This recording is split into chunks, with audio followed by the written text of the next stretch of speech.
Voilà, donc nous bénissons le Seigneur de vous avoir avec nous, particulièrement aujourd'hui sur ce message intitulé « Les mauvaises herbes ». Les mauvaises herbes. Tout de suite, on a une image particulière par rapport donc à un champ, à un jardin qui est rempli de mauvaises herbes.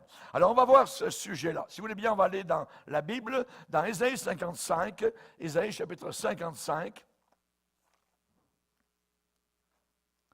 Ésaïe chapitre 55, et nous allons lire à partir du verset 6.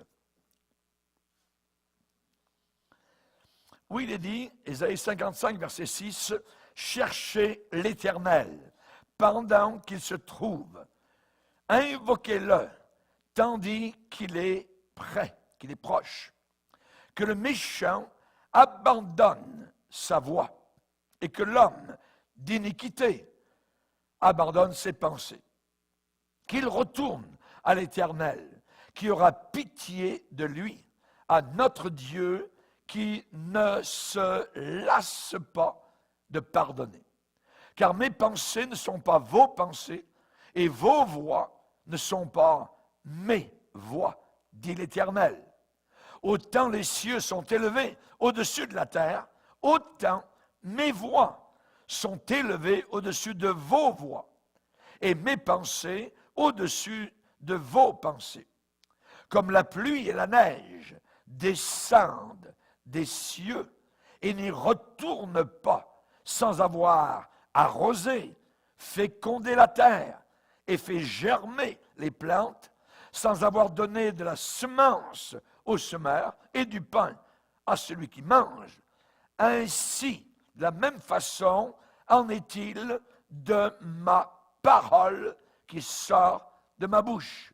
Elle ne retourne point à moi sans effet, sans avoir exécuté ma volonté et accompli mes desseins. Et regardez bien, verset 12, la promesse du Seigneur. Oui, vous sortirez avec joie et vous serez conduits en paix. Les montagnes et les collines éclateront d'allégresse devant vous, et tous les arbres de la campagne battront des mains. Au lieu de l'épine s'élèvera le cyprès. Au lieu de la ronce croîtra le myrte. Et ce sera pour l'Éternel une gloire, un monument perpétuel, impérissable. Amen. Seigneur, nous te bénissons et nous te glorifions pour ta sainte parole. Parole de gloire, parole merveilleuse, parole incisive, parole pénétrante. Merci Seigneur de nous l'accorder aujourd'hui, de la bénir afin que nous comprenions non pas nos voix à nous, mais tes voix à toi. Dans le nom de Jésus, Amen. Et tout le peuple dit Amen. On peut s'asseoir, frères et sœurs. Alléluia. Les mauvaises herbes. Ici, le verset 13 nous dit, au lieu de l'épine, s'élèvera le cyprès. Au lieu de la ronce, croîtra le myrte. Peut-être vous avez entendu parler de cet auteur français, Georges Duhamel. Georges Duhamel est mort en 1966. Il a écrit, donc c'est un classique français, et il faisait partie de l'Académie française. C'était un académicien. Et un jour, il a posé une question. Sa question est simple. Que deviendrait le jardin si le jardinier l'abandonnait? Que deviendrait le jardin, dit Georges Duhamel, si les mains qui le soignent abdiquaient, le rejetaient soudainement, le laissaient aller, le négligeaient et s'en détachaient brusquement? Que deviendrait le jardin si le jardinier délaissait son jardin? C'est naïf, quasiment enfantin de croire que toutes les fleurs se développent en se tolérant de façon naturelle. Non. Ce qui arriverait si le jardinier s'en allait, c'est qu'il y aurait 4 ou 5 espèces de plantes vigoureuses, obstinées, ayant un caractère têtu, plus que les autres, et qui s'empareraient du pouvoir et voudraient, à elles seules, s'emparer de tout l'espace du jardin et posséder tout le terrain. Que de jardiniers, nombreux, ont déclaré un jour « Ah, mon jardin! Les mauvaises herbes envahissent mon jardin. C'est une calamité. J'ai beau les arracher, elles repoussent plus vigoureuses que jamais. » Les mauvaises herbes. Nous allons en parler aujourd'hui. Les mauvaises herbes. Que deviendrait le jardin si le jardinier l'abandonnait? Si les mains qui en prennent soin le laissaient aller ou abdiquaient? Question intéressante. C'est facile, évidemment, de prévoir. Si toutes les barrières du jardin protectrices, si toutes les portes du jardin étaient fermées, que le jardinier ne faisait plus ses allées et venues, si plus personne ne venait prendre soin du jardin, alors ce jardin serait livré soudainement à lui-même. Il vivrait possiblement 2-3 jours, disons, étirons une semaine, dans l'allégeance au jardinier, dans l'appartenance, la soumission, la dépendance, mais pas plus, pas davantage. Qu'arriverait-il rapidement? Tout de suite, les petits semis commenceraient à dépérir. Tout de suite, les plantes qui demandent de l'arrosage tous les jours ne tarderaient pas à succomber. Les fruits qui ne seraient pas cueillis pourriraient sur place. Les plantes potagères monteraient en graines, deviendraient inutilisables et impropres à la consommation. Dans les allées qui auparavant étaient bien tapées, soudain on commencerait à voir des fines herbes qui commenceraient à germer. Les pelouses, peut-être à certains endroits du jardin, si belles, se couvriraient de pissenlits, de boutons d'or, de piquants, de chardon, des orties. Et cela pourrait évidemment causer à votre peau une vive irritation. Si le jardinier délaissait son jardin, alors différentes espèces de plantes commenceraient à se livrer à une lutte, un combat sauvage. Mais, au travers de cela, il y aurait 4 ou 5 variétés vigoureuses, obstinées, qui s'empareraient du pouvoir sur le jardin. Qu'aurions-nous après la saison froide, après l'hiver, l'achèvement de l'hiver? Que verrions-nous au printemps suivant? Non pas le retour de la vie dans le jardin, non pas le retour de la beauté, non pas le retour de la liberté, mais le retour de quelques plantes ambitieuses, des chardons qui pousseraient librement, des épines, qui ne reculeraient devant rien pour satisfaire leur soif de pouvoir, leur appétit, leur orgueil, leur montée en flèche. Qu'aurions-nous dans ce jardin 2-3 ans plus tard, sans les soins du jardinier.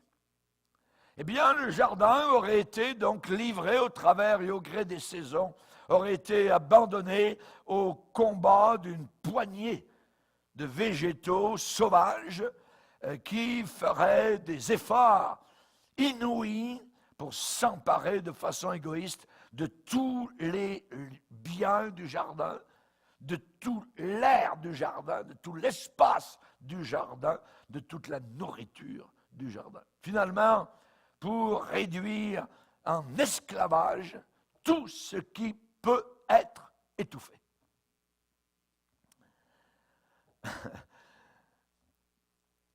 C'est totalement, je dirais, naïf et vain d'espérer une révolte quelconque de la part des géraniums, une révolte de la part des salades, des œillets, des radis, des oignons, des fraises. Non.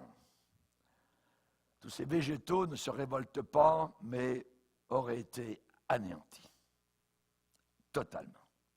Et avec le temps, la forêt, qui n'était pas très loin du jardin environnante, elle-même exercerait sa pression et lentement, et avec une force invincible, eh bien la forêt commencerait à éclipser le jardin, à disperser, à balayer complètement tout.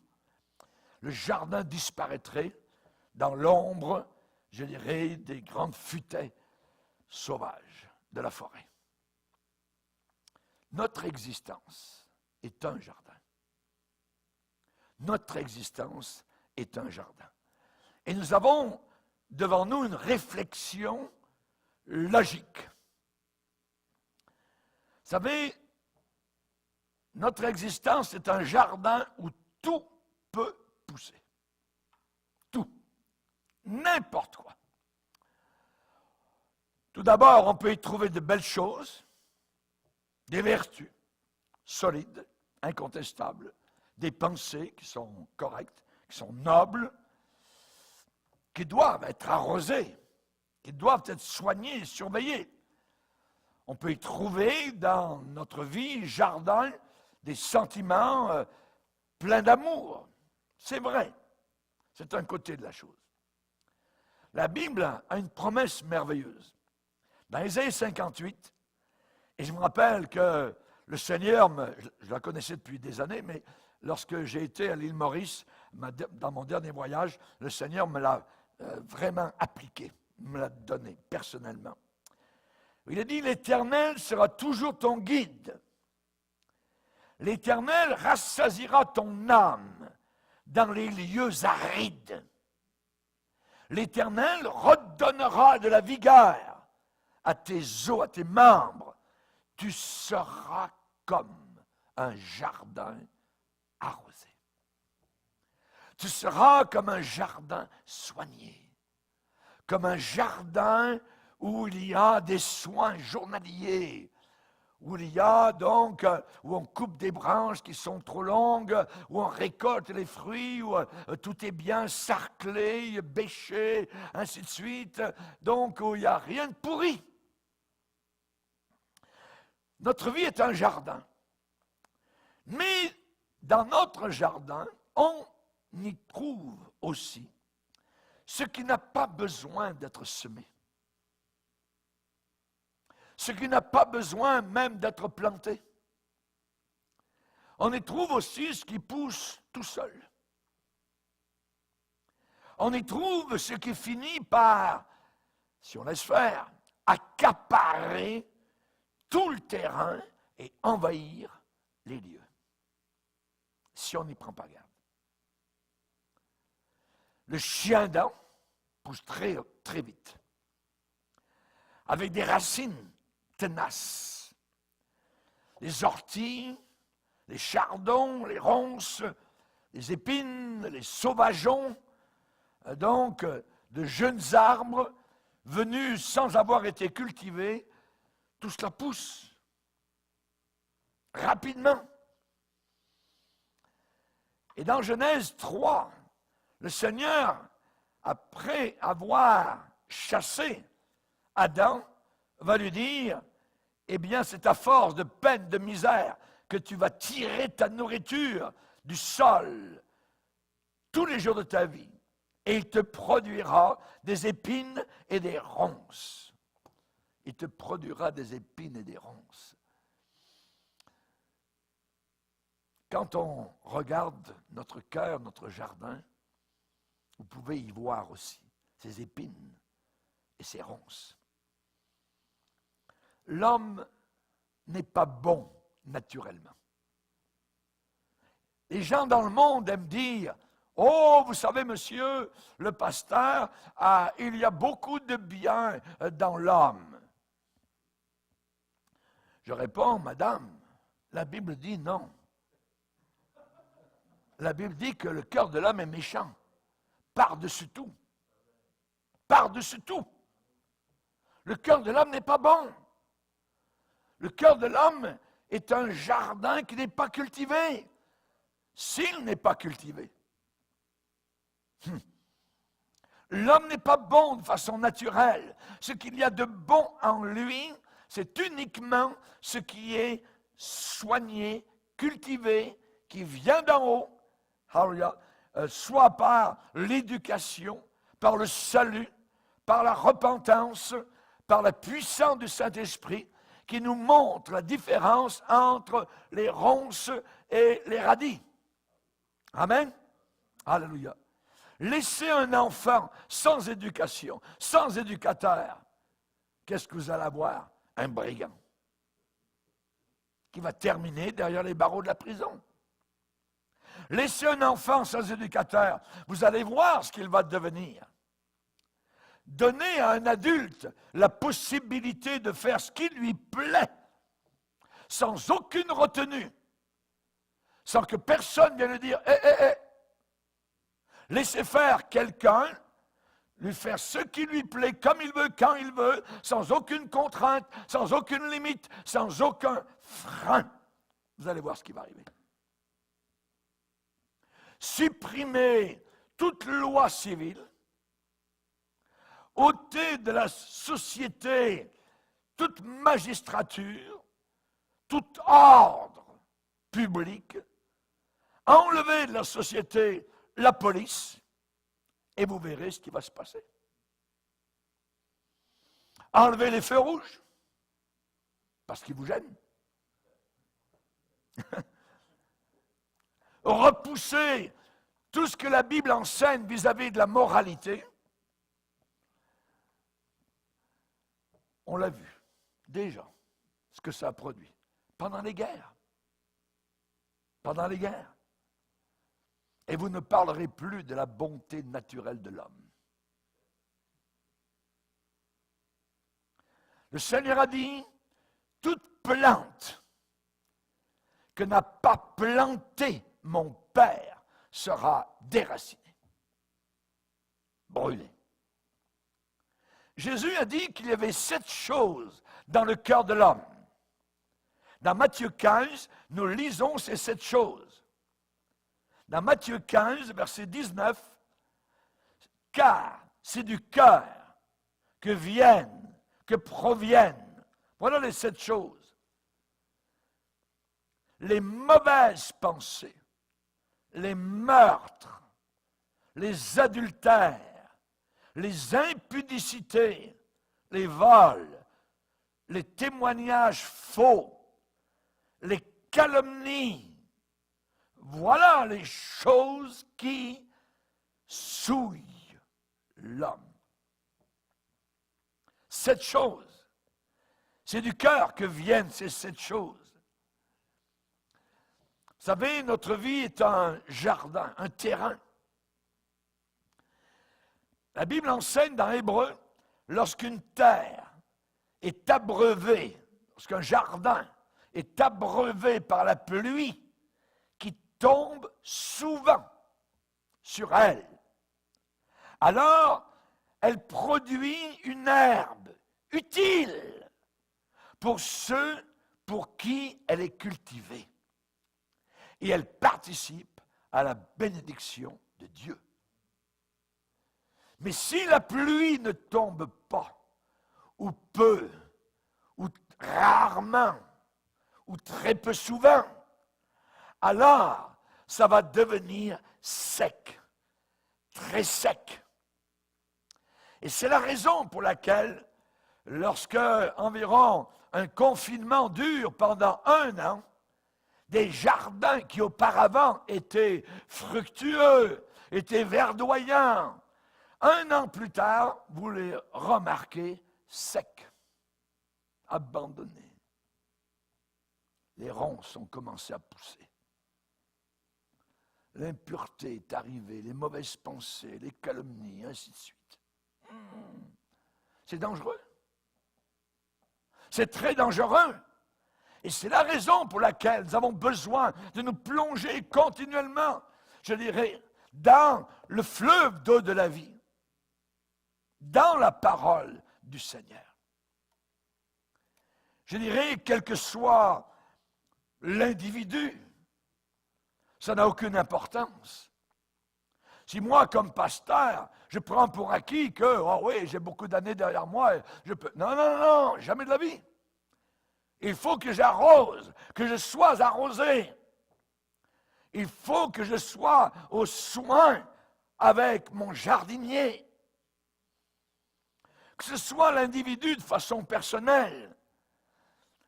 Si ma vie personnelle est laissée à moi-même, très vite, je vais ressembler à un jardin abandonné.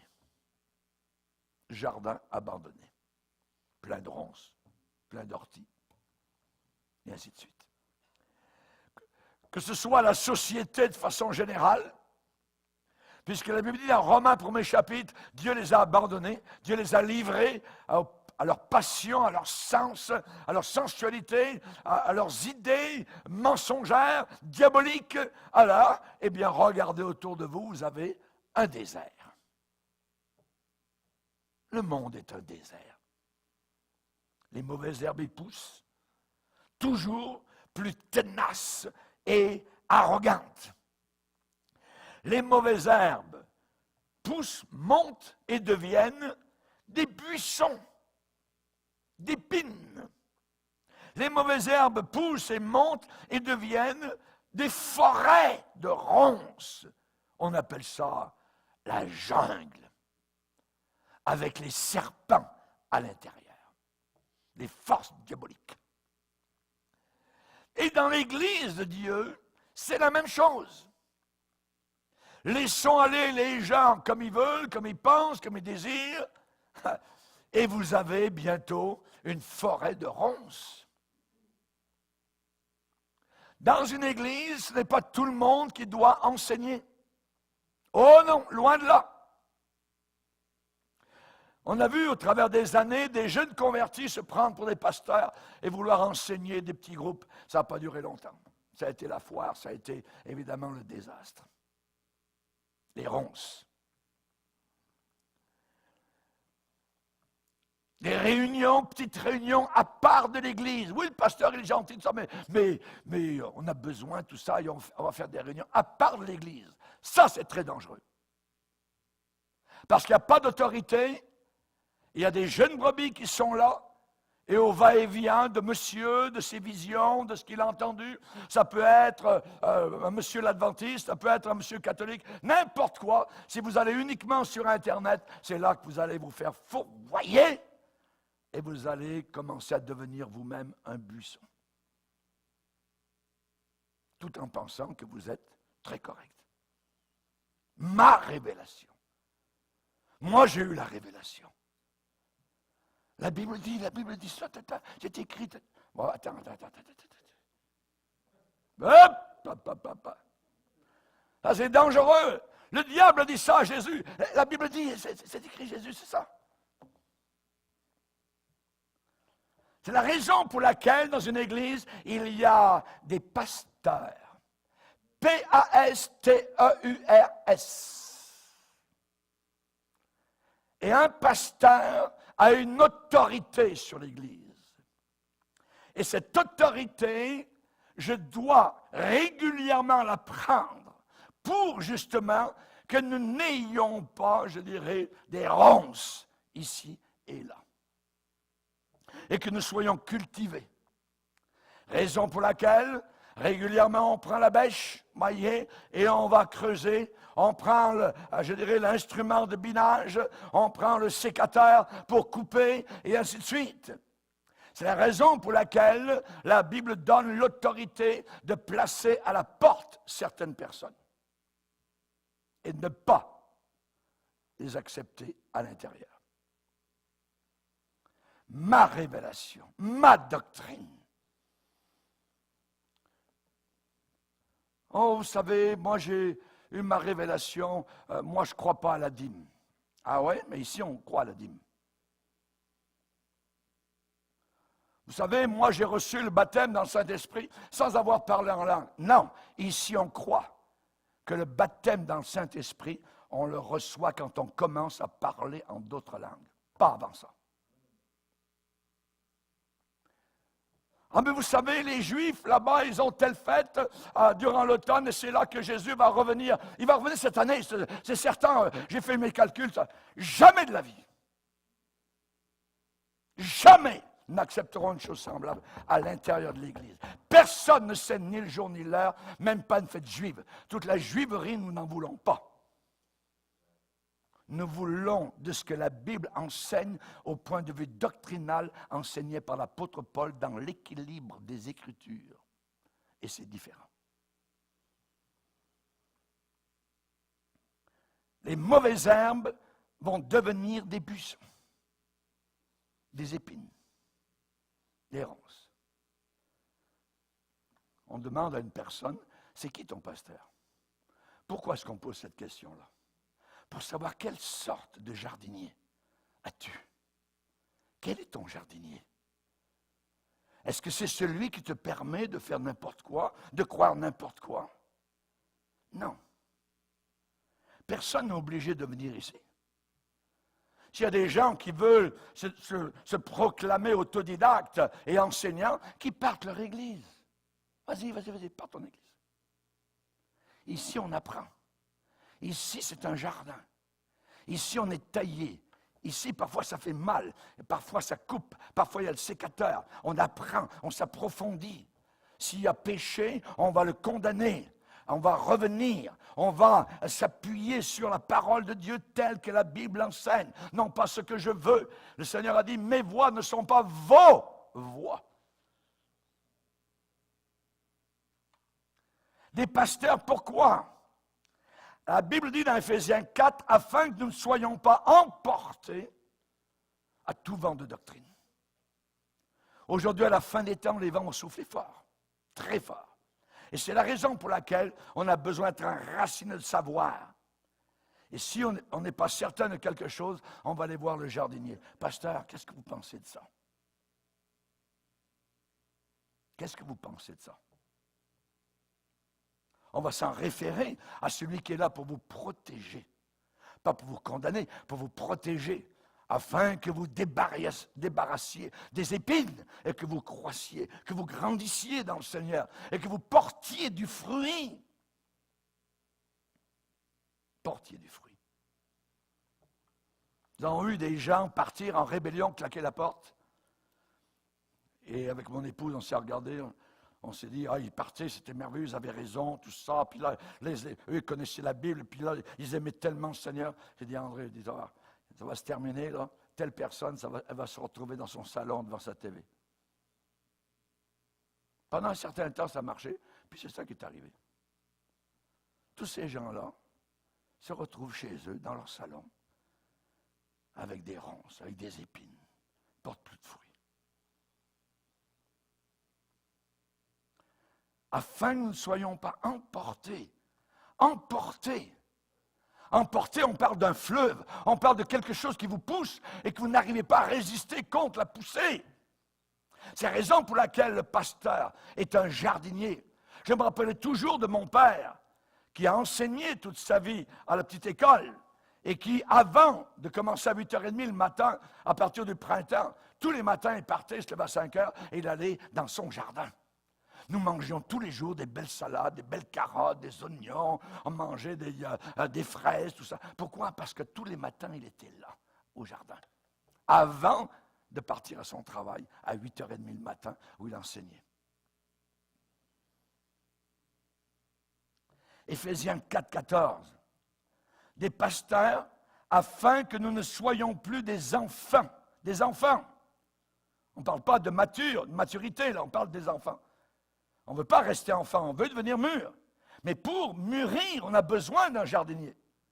Pour que nous ne soyons plus des enfants flottants, et emportés à tout vent de doctrine par la tromperie des hommes, par leur ruse dans les moyens de séduction. Dans les moyens de séduction. J'aimerais vous dire que notre âme est sans cesse à la merci des puissances maléfiques. Et ces forces du mal peuvent finir par triompher de toutes les bonnes résolutions. On n'a pas affaire à des petites affaires. On a affaire à des puissants diaboliques qui ont une expérience millénaire. Et c'est la raison pour laquelle nous devons nous armer du casque du salut, de l'épée de l'esprit, la ceinture de la vérité. Regardez Isaïe chapitre 5. On parle ici d'Israël. À la place du mot vigne, on pourrait mettre jardin. Même si cela concerne Israël, eh bien, on pourrait parler de notre vie personnelle, individuelle, ou on pourrait parler aussi de l'Église. Isaïe chapitre 5, verset 1er. Je chanterai à mon bien-aimé le cantique de mon bien-aimé sur sa vigne, son jardin. Mon bien-aimé avait un jardin, une vigne, sur un coteau fertile. Il en remua le sol. C'est bon d'être remué parfois par le Saint-Esprit. Il ôta les pierres, les ronces, les épines, et mit un plan délicieux. Il bâtit une tour au milieu d'elle, et il y creusa aussi une cuve. Puis il espéra qu'elle produirait de bons raisins. Problème. Un hic. Mais ce jardin en a produit du mauvais. Et Dieu de dire, maintenant donc, habitants de Jérusalem et hommes de Juda, soyez juges entre moi et mon jardin, ma vigne. Qu'y avait-il encore à faire à ma vigne, à mon jardin? Que n'ai-je pas fait pour elle? Pourquoi, quand j'ai espéré qu'elle produirait de bons raisins, en a-t-elle produit de mauvais? Et là, hélas, le Seigneur de dire, verset 5, je vous dirai maintenant ce que je vais faire à mon jardin, à ma vigne. Je vais en arracher la haie, donc la protection, pour qu'elle soit broutée par les bêtes sauvages, puissantes, diaboliques. J'en abattrai la clôture pour qu'elle soit foulée aux pieds. Je la réduirai en ruine, elle ne sera plus taillée, ni cultivée. Les ronces et les épines y croîtront. Et je donnerai mes ordres aux nuées, afin qu'elles ne laissent plus tomber la pluie sur elles. On pourrait dire, le jardin de l'Éternel, c'est l'Église. C'est l'Église du Seigneur. C'est ma vie personnelle. Question maintenant. Qui va pouvoir dominer ces épines? Qui va pouvoir dominer ces épines? Je cite encore Georges Duhamel, et il a raison dans ce qu'il dit. Et je cite, il dit « L'art de gouverner un jardin, de gérer un jardin, démontre que la nature doit être dominée. » L'art de gérer un jardin démontre que la nature doit être dominée. Dominée. Qui va la dominer?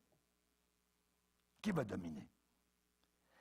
Qu'est-ce qui me domine? Qu'est-ce qui l'emporte sur moi? Qu'est-ce qui a le dessus? Réponse? uniquement ce qui a le pouvoir souverain. Ce qui a le pouvoir souverain.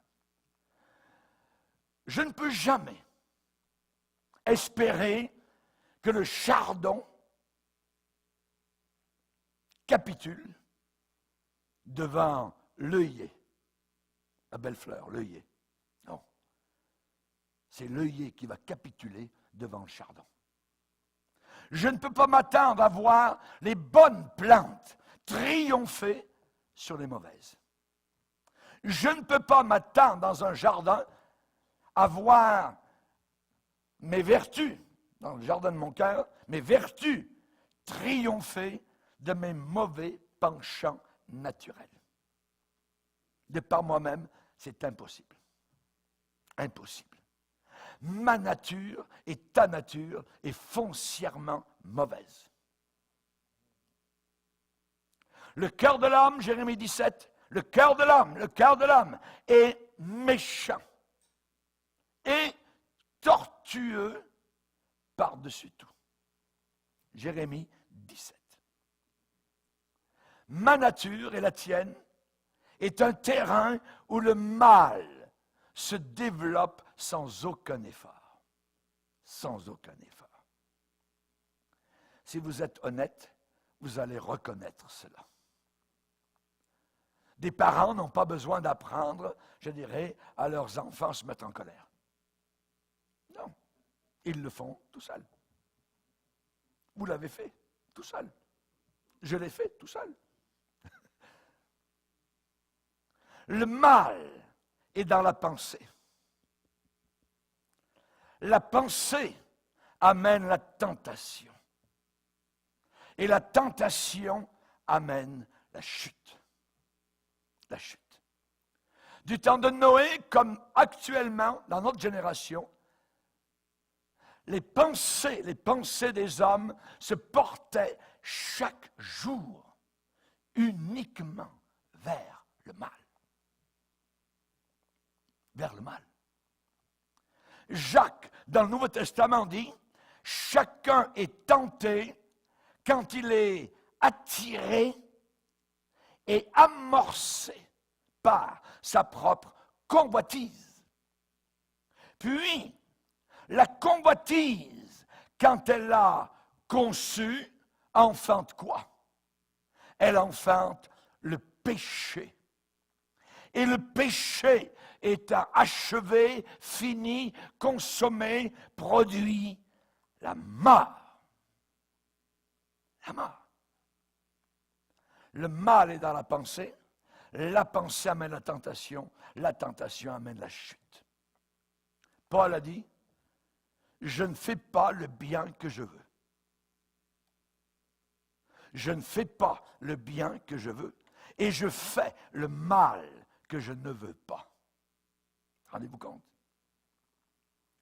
Il y a des caractères bien mieux trempés que le mien et le vôtre qui ont essayé, eux aussi, de lutter sans aucun succès. Martin Luther a essayé, ce moine catholique, il a essayé de lutter contre sa chair. Il a vu qu'en lui, c'était une jungle remplie de ronces et d'épines. Et il a pu dire, comme Paul, « Qui me délivrera de ce corps de mort ?» Beaucoup ont essayé. Beaucoup sont allés faire des pèlerinages, sont allés vivre dans des tonneaux, dans la forêt, pour essayer d'avoir des victoires. D'autres ont fait des kilomètres sur leurs genoux, ensanglantés.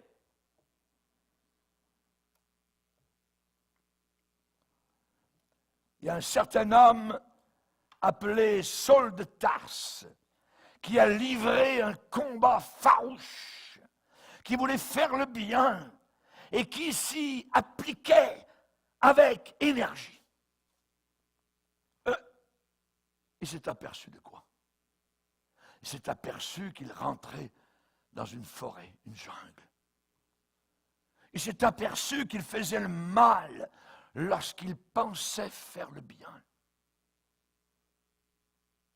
Misérable que je suis, un jour a-t-il dit, qui me délivrera de ce corps? Misérable que je suis. Et c'est là que le jardinier vient frapper à la porte de notre jungle personnelle. Quand nous étions sans force, Christ est mort pour des pécheurs. Alléluia. C'est glorieux. Voilà la réalité. Quand nous étions sans force, quand nous étions remplis d'épines, de buissons, d'orties, de tout ce que vous voulez, quand des serpents se baladaient librement dans notre cœur, quand des vipères venaient s'envelopper autour de nos bras, notre cœur, notre tête, Christ est mort pour des pécheurs. Alléluia. Mes propres efforts ne suffiront jamais pour m'améliorer, me changer. Dans notre lutte contre nos mauvais penchants, l'homme peut, on va dire, réussir, mettons entre parenthèses, un peu. Mais il ne fait que passer la tondeuse. La racine est là. La racine est là. Il n'a pas arraché. Qui va arracher? L'homme du milieu. Le cloué. Alléluia. C'est lui seul. Et je dois constamment, même dans ma marche chrétienne, regarder vers la croix, vers le sang qui a coulé.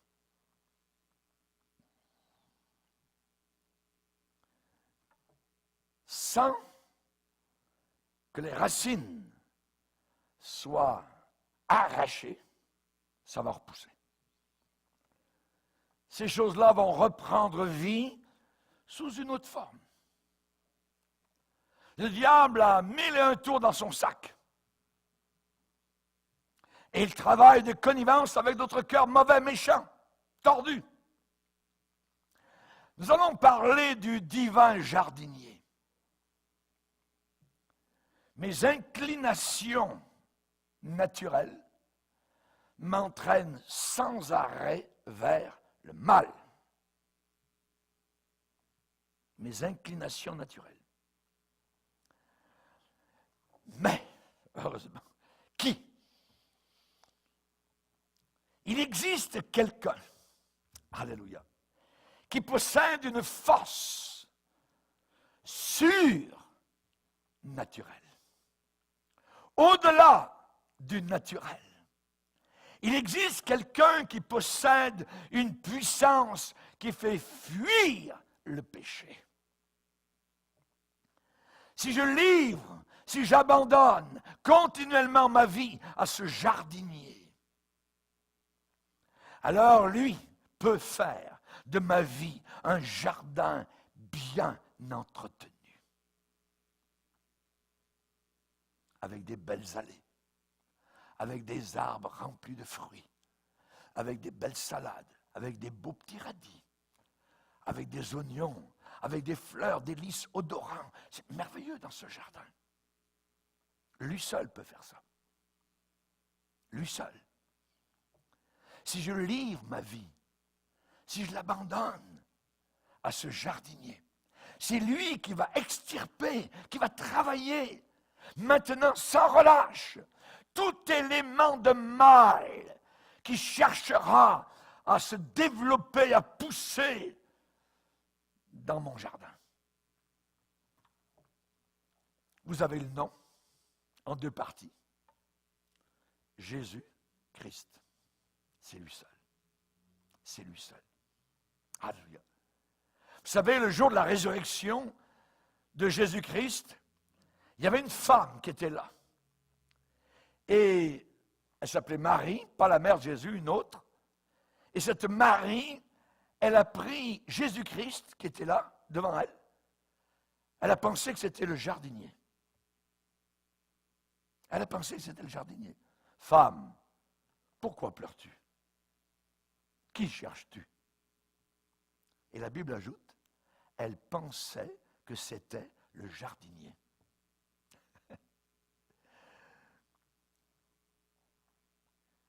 Jésus est véritablement le jardinier de nos cœurs. Il est ressuscité, il est vivant, il veille, il prend soin, il taille. Hallelujah. Il est le seul, l'unique. Il n'y en a pas d'autre.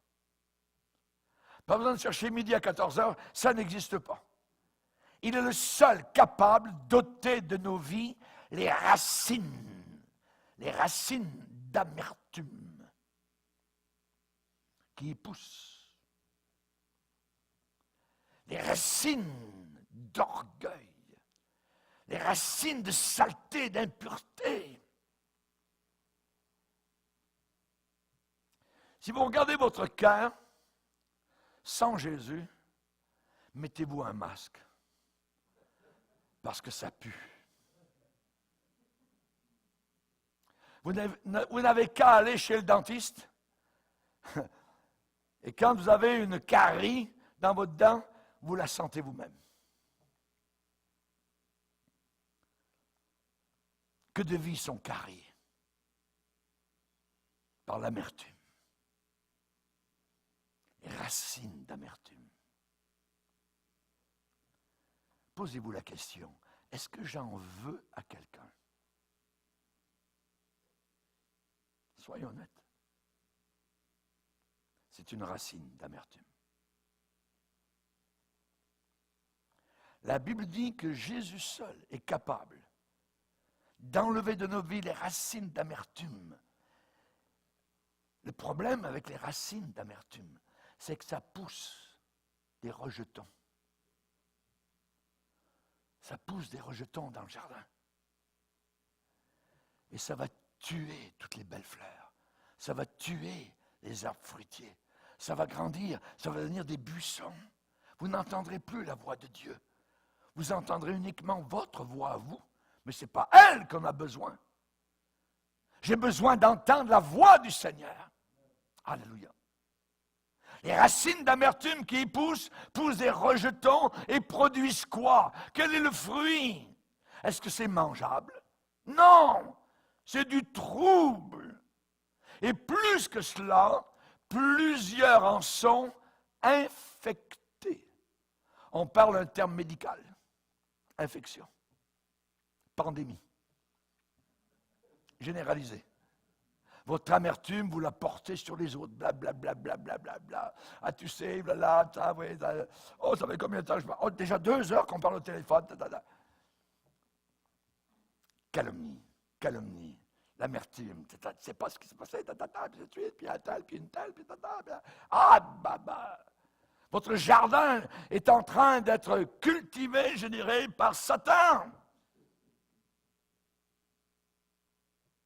Jésus est le seul capable de mettre de l'ordre dans vos pensées. L'ordre dans vos pensées.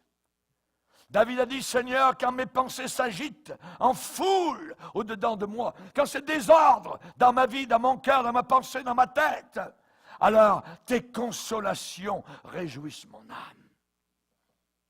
Tes consolations, les consolations viennent d'où? Elles viennent du consolateur. Qui est le consolateur? Le Saint-Esprit de Dieu. Où est-il? Il a été envoyé depuis la Pentecôte pour nous consoler, afin que nous ne soyons plus des orphelins.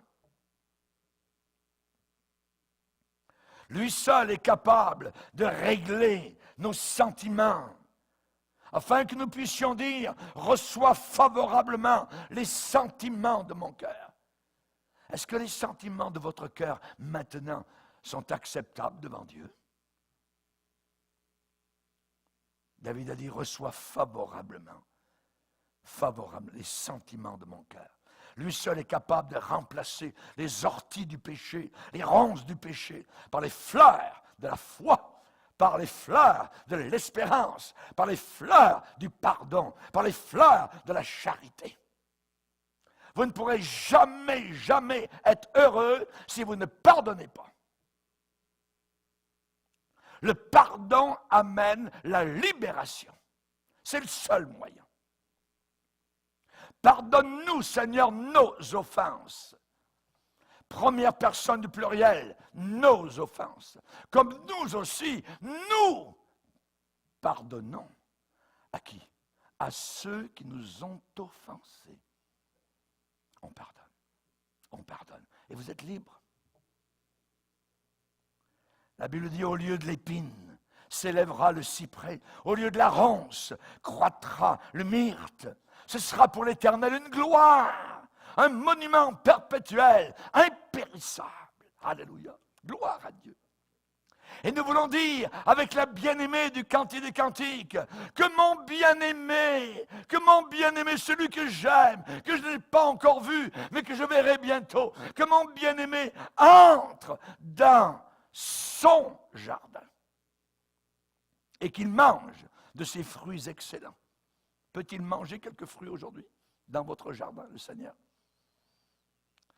Et le bien-aimé de dire, ma bien-aimée, j'entre dans mon jardin.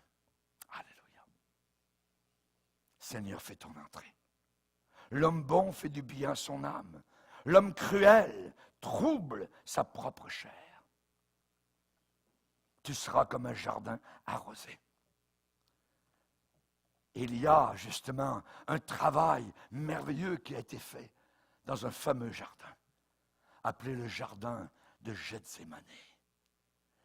Il y a eu un labour, il y a eu du sang, il y a eu des grumeaux de sang, il y a eu des cris qui ont été lancés depuis ce jardin, Gethsémane. Ah, Gethsémane, si je t'oublie, que ma langue s'attache à mon palais.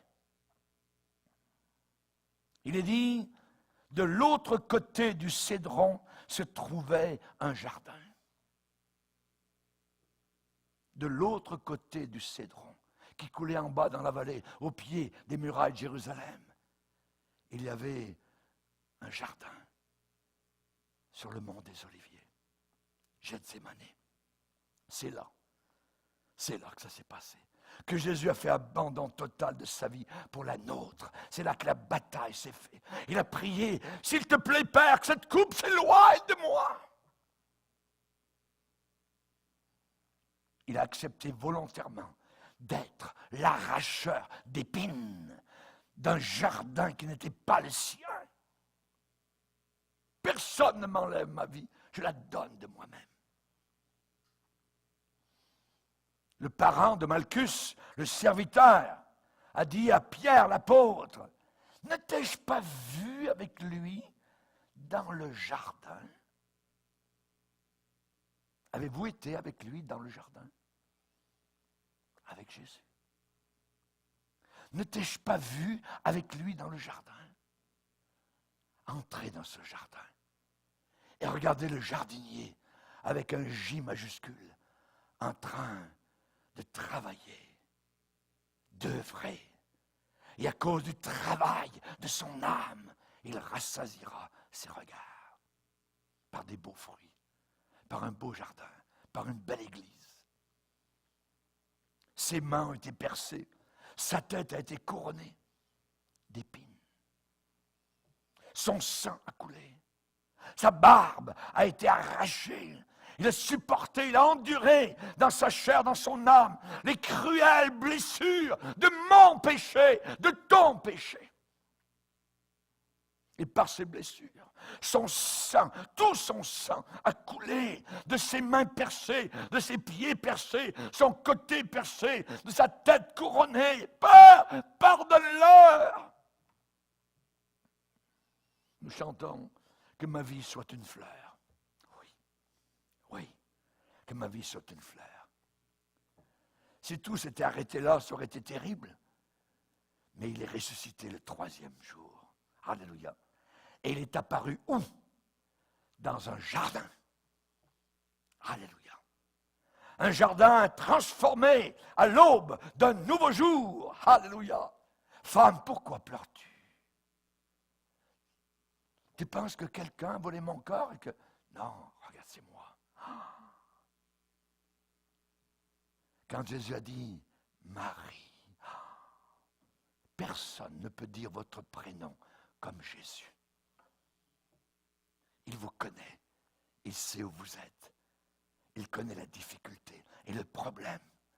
N'oublie pas, mon frère, ma sœur, au lieu de l'épine, le cyprès s'élèvera.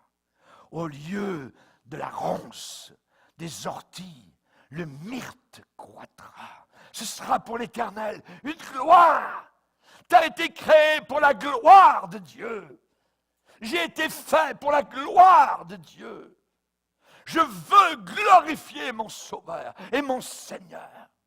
Parce qu'il est venu, parce qu'il a souffert, parce qu'il a été crucifié. Cette prophétie d'Ésaïe, écrite il y a, je dirais, des années, des siècles, peut se réaliser dans chacun d'entre nous. Au lieu de l'épine, le cyprès s'élèvera. Au lieu de la ronce, le myrte croîtra. Alléluia. Il suffit quoi? De venir à lui. Ou de revenir à lui. Il suffit de s'abandonner à lui. Il suffit de croire ses promesses, d'accepter son pardon divin. L'autre jour, avec mon épouse, nous marchions et autour de nous, d'un côté et de l'autre du petit sentier, il y avait 2 champs de neige, blancs. Et dans mon cœur est monté le petit cœur. Blanc, plus blanc que neige. Lavé, lavé dans le sang de Jésus. Plus blanc que la neige. Baissons nos têtes. Prions le Seigneur. Merci Seigneur. Nous ne voulons pas, Seigneur, être un jardin, mais nous voulons être un jardin bien arrosé. Seigneur, arrose-nous chaque jour. Fais descendre ta pluie bienfaisante, celle du Saint-Esprit, sur nos âmes et nos cœurs. Nous voulons te servir et t'aimer de mieux en mieux, de plus en plus. Plus nous voyons s'approcher le jour merveilleux, où nous te verrons, où tu nous prendras littéralement dans tes bras. Merci Jésus, dans le nom du Sauveur, nous nous abandonnons corps, âme et esprit entre tes mains. Merci Seigneur, amen et amen. Et tout le peuple dit amen. Levons-nous ensemble devant le Seigneur, on va louer notre Dieu.